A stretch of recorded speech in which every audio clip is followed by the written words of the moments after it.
Hello everyone, स्वागत है आप सभी लोगों का आज फिर से एक नए विश्लेषण में।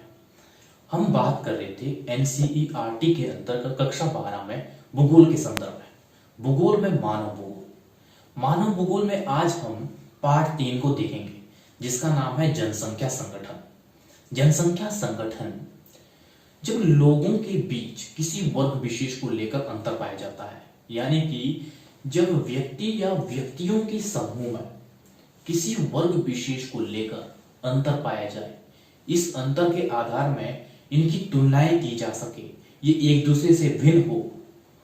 ये तुलनाएं अनेक प्रकार से की जा सकती है, ये विभिन्नताएं अनेक प्रकार से हो सकती है। ये तुलनाएं आयु के आधार पर हो सकती है, लिंग के आधार पर और निवास स्थान, व्यवसाय, इन आधारों पे ये तुलनाएं की जा सकती है। ये विभिन्नताएं हो सकती है लोगों के बीच। इसको हम एक एक करके समझने के प्रयास करेंगे, जिसमें सबसे पहले लिंग संगठन, यानी कि स्त्री व पुरुष। किसी भी देश में स्त्री और पुरुषों की संख्या एक महत्वपूर्ण जनांकीय विशेषता है, यानी कि उस देश में, उस समाज में स्त्री और पुरुषों का क्या अनुपात है, और इससे ये पता लगाया जा सकता है कि इन अनुपात से कि वहां पे स्त्री व पुरुषों की क्या स्थिति है।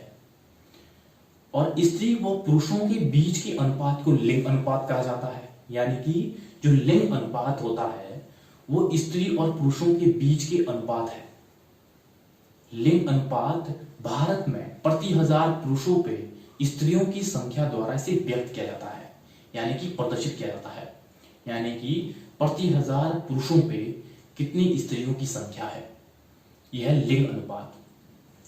लिंग अनुपात से उस समाज के स्त्री और पुरुषों का यह पता लगाया जा सकता है, स्थिति का पता लगाया जाता है, क्या स्थिति है उस समाज में स्त्री और पुरुषों की।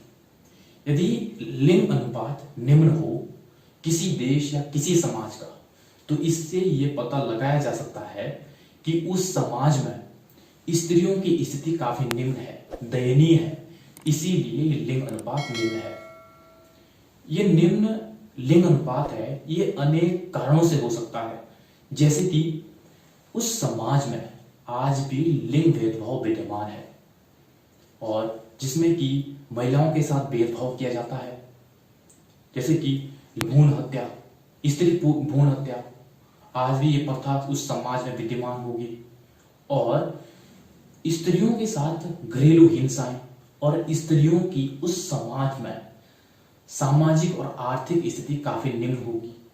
तो इस तरह से ये पता लगाया जा सकता है निम्न लिंग अनुपात से कि उस समाज में स्त्रियों की क्या स्थिति है। अब हम इसके बाद आयु संरचना को जानेंगे कि आयु संरचना या आयु संगठन क्या है। जब लोगों को विभिन्न आयु वर्गों में बांटा जाता है, उसे कहा जाता है आयु संरचना या आयु संगठन। इसके माध्यम से किसी क्षेत्र विशेष या देश में जन्म दर और मृत्यु दर, जीवन प्रत्याशा और कार्यशील जनसंख्या को जाना और समझा जा सकता है, जिसमें सामान्यतः जनसंख्या को 3 वर्गों में बांटा जाता है, जिसमें सबसे पहले 0 से 14 वर्ष और 15 से 59 वर्ष और 60 वर्ष या 60 वर्ष से अधिक लोगों को इन 3 कैटेगरी में बांटा जाता है। जो सबसे पहले 0 से 14 वर्ष है, ये कहलाते हैं तरुण अवस्था, लोगों की तरुण अवस्था यानी कि बच्चे।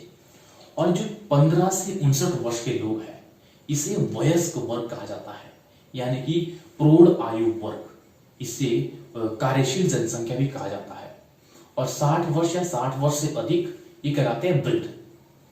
यदि किसी देश में ये कार्यशील जनसंख्या अधिक हो, यानी कि 15 से 59 वर्ग के लोगों की संख्या काफी अधिक हो, तो इसका मतलब यह है कि वहां पे जन्म दर उच्च है, इसीलिए जनसंख्या काफी अधिक है, क्योंकि ये युवा है, तो इसीलिए इसे कार्यशील जनसंख्या भी कहा जाता है। और ये जन्म दर उच्च होने के कारण इसका विस्तार काफी अधिक होता है। और यदि 60 वर्ष या 60 वर्ष से अधिक उम्र वाले लोगों की संख्या काफी अधिक हो, तो इसका मतलब वहां की जीवन प्रत्याशा अच्छी है। जीवन प्रत्याशा यानी कि वहां पे लोग औसतन कितने वर्ष जीते हैं, औसतन कितना जीते हैं, तो इसका मतलब है जीवन प्रत्याशा, यानी कि वहां पे लोगों का रहन सहन काफी अच्छा है। इसका मतलब यह है कि वहां की जीवन प्रत्याशा उच्च है, इसीलिए 60 या 60 वर्ष से अधिक उम्र वाले लोगों की संख्या वहां पे अधिक है। और इसमें सबसे महत्वपूर्ण है ये कार्यशील जनसंख्या, जो कि 15 से 59 वर्ष के लोग हैं, जहां पे इन लोगों की संख्या अत्यधिक होगी। इसका मतलब वहां पे जनदर एक तो उच्च होगी, और इस जनसंख्या वर्ग को एक उत्पादक वर्ग भी कहा जाता है, यानी कि कार्यशील जनसंख्या। ये इसीलिए है क्योंकि इन लोगों के ऊपर अन्य जनसंख्या के भरण पोषण का भार भी होता है। ये उत्पादन करते हैं और इन्हें अगर अच्छी तकनीक, अच्छी नीति मिल जाए तो ये एक विकास कार्य को काफी बल देते हैं, यानी कि देश को एक नई ऊंचाई में ले जाते हैं। अगर इन्हें अच्छी तकनीक, अच्छी नीति ना मिल पाए तो ये जनसंख्या बेरोजगारी जैसी समस्या उत्पन्न हो जाती है। इन जनसंख्या में फिर बेरोजगारी उत्पन्न हो जाती है, तो इस तरह से ये काफी बड़ी समस्या फिर उत्पन्न हो जाती है। तो इसीलिए ये जनसंख्या उत्पादन की दृष्टि से, आर्थिक दृष्टि से काफी महत्वपूर्ण होती है। इसमें एक टॉपिक है आयु लिंग पिरामिड। आयु लिंग पिरामिड यानी कि जिसमें विभिन्न आयु वर्गों को और लिंग को एक साथ प्रदर्शित किया जाता है, यानी कि इसमें आयु और लिंग को एक साथ दर्शाया जाता है, जिसमें एक और महिलाओं को, एक और पुरुषों को प्रदर्शित किया जाता है। आयु लिंग पिरामिड ये सामान्य तो 3 प्रकार के होते हैं, जिसमें सबसे पहले विस्तारित होती जनसंख्या वाला पिरामिड। इसका आकार त्रिभुजाकार होता है। ये निम्न आयु वर्गों के विस्तार को प्रदर्शित करता है, यानी कि इससे ये प्रदर्शित होता है कि यहाँ पर जनदर अधिक है। जनदर अधिक होने के कारण जनसंख्या का विस्तार हो रहा है। दूसरा पिरामिड है स्थिर जनसंख्या वाला पिरामिड। ये पिरामिड, इसका आकार मंदिर की घंटी के आकार का होता है, जिसका बीच वाला भाग उभरा हुआ होता है और जिसका शीर्ष शंकु आकार का होता है, जो इस चीज को प्रदर्शित करता है कि यहां पर जन्म दर और मृत्यु दर लगभग एक समान है। तीसरा पिरामिड है ह्रासमान या घटती जनसंख्या वाला पिरामिड। जो इसका आधार है वो संकीर्ण होता है और शीर्ष शुंडाकार होता है। ये निम्न जन्म दर व निम्न मृत्यु दर को प्रदर्शित करता है। तो इस तरह से ये 3 पिरामिड है। अब हम नगरीय एवं ग्रामीण संगठन को जानेंगे। ये हालांकि ये एक दूसरे से काफी भिन्न है।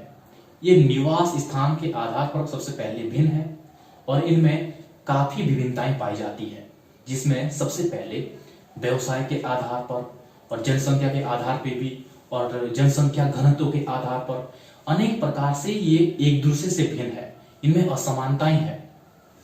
तो सबसे पहले अगर हम देखें तो जो नगरीय एवं ग्रामीण संगठन में, तो सबसे पहले एक तो व्यवसाय के आधार पर ये एक दूसरे से भिन्न है, जिसमें कि ग्रामीण क्षेत्रों में लगभग सभी लोग प्राथमिक क्षेत्रों में संलग्न होते हैं, जबकि नगरीय क्षेत्रों में देखा जाए तो नगरीय क्षेत्रों में द्वितीयक एवं तृतीयक आर्थिक क्रियाओं में संलग्न होते हैं।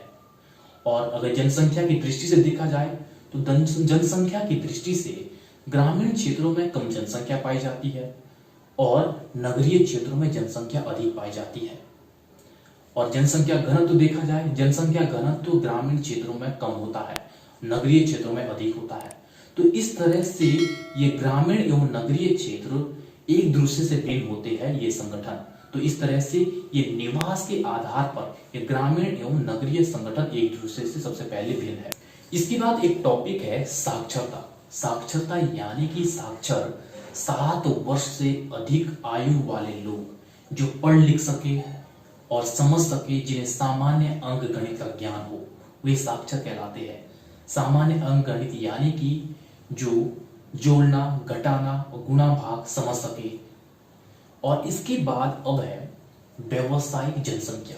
व्यावसायिक जनसंख्या यानी कि कुल जनसंख्या में से जितने लोग व्यावसायिक गतिविधियों में कार्यरत होते हैं, यानी कि उत्पादन कार्यों में संलग्न होते हैं, वे व्यावसायिक जनसंख्या कहलाती है।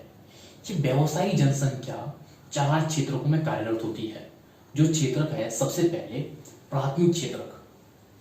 प्राथमिक क्षेत्रक में प्राकृतिक संसाधनों में बिना किसी परिवर्तन के उससे सीधा धन प्राप्त किया जाता है, जिसमें कि कृषि, वानिकी, खनन आदि। द्वितीयक आर्थिक क्रियाओं में प्राकृतिक संसाधनों में परिवर्तन करके उनकी आकार एवं बनावट और उनकी उपयोगिता में परिवर्तन किया जाता है, जिसमें कि विनिर्माण से संबंधित सभी प्रकार के उद्योग शामिल होते हैं, जिसमें कि चीनी उद्योग, वस्त्र उद्योग, पटसन उद्योग, ये सभी विनिर्माण से संबंधित उद्योग द्वितीयक आर्थिक क्रियाओं में शामिल होते हैं। अब है तृतीयक आर्थिक क्रियाएं। तृतीयक आर्थिक क्रियाओं में ये आर्थिक क्रिया द्वितीयक आर्थिक क्रिया की सहायक क्रिया है, जिसमें कि ये उत्पादन को बढ़ाती है और उत्पादक और उपभोक्ता के बीच एक संपर्क साधती है, जिसमें कि परिवहन, संचार और वाणिज्य ये उदाहरण है। अब है चतुर्थक आर्थिक क्रियाएं। चतुर्थक आर्थिक क्रियाओं में सभी प्रकार की उच्च स्तरीय सेवाएं शामिल की जाती है, जिसमें डॉक्टर, अध्यापक, वकील आदि इस सभी प्रकार की सेवाएं चतुर्थक आर्थिक क्रियाओं में शामिल की जाती है। इस प्रकार से 4 आर्थिक क्रियाएं हैं। इन चारों आर्थिक क्रियाओं में जनसंख्या संलग्न होती है, उसे कहा जाता है व्यावसायिक संरचना। जिस देश की व्यावसायिक जनसंख्या में से सर्वाधिक जनसंख्या जिस क्षेत्र में कार्यरत होगी, उसी के आधार पर उस अर्थव्यवस्था का अध्ययन किया जाएगा और भावी नीति को बनाया जाएगा उसी आधार पर। तो इस तरह से अगर किसी देश की व्यावसायिक जनसंख्या में से सर्वाधिक जनसंख्या प्राथमिक क्षेत्र में कार्यरत हो, तो इसका मतलब ये होगा कि वहां पर निम्न पैदावार होगा और निम्न तकनीक एवं मशीनीकरण का प्रयोग किया जाएगा। यानी कि निम्न तकनीक को ये दर्शाता है, जिससे कि निम्न पैदावार होगा और आर्थिक स्थिति भी यहाँ की निम्न होगी। ऐसी स्थिति विकासशील अर्थव्यवस्था की होती है। जो विकसित अर्थव्यवस्था में है, विकसित अर्थव्यवस्था में द्वितीयक एवं तृतीयक एवं चतुर्थक आर्थिक क्रियाओं में अधिकांश जनसंख्या संलग्न होती है और यहाँ पे उच्च तकनीक एवं उच्च मशीनीकरण के माध्यम से प्राथमिक क्रियाओं एवं उससे संबंधित उत्पादन किया जाता है, जिसमें कि उच्च पैदावार होता है और उच्च आय अर्जित होती है, जिससे कि वहां का जीवन स्तर भी उच्च होता है। इससे वहां की आर्थिक स्थिति भी उच्च होती है। ये स्थिति है विकसित अर्थव्यवस्था की। तो इस तरह से किसी भी अर्थव्यवस्था में व्यावसायिक संरचना एक दर्पण का काम करती है, क्योंकि ये किसी भी अर्थव्यवस्था को एक प्रदर्शित करती है। एक अर्थव्यवस्था का प्रदर्शन का रूप होता है किसी भी व्यवसायिक जनसंख्या के माध्यम से। तो इस तरह से इस पाठ के अंतर्गत हमने लगभग सभी बिंदुओं को कवर कर लिया है। तो इसमें मेरा प्रयास ये रहा है कि मैं सभी बिंदुओं को सरल शब्दों में आप सबके सामने पेश कर सकूं। धन्यवाद।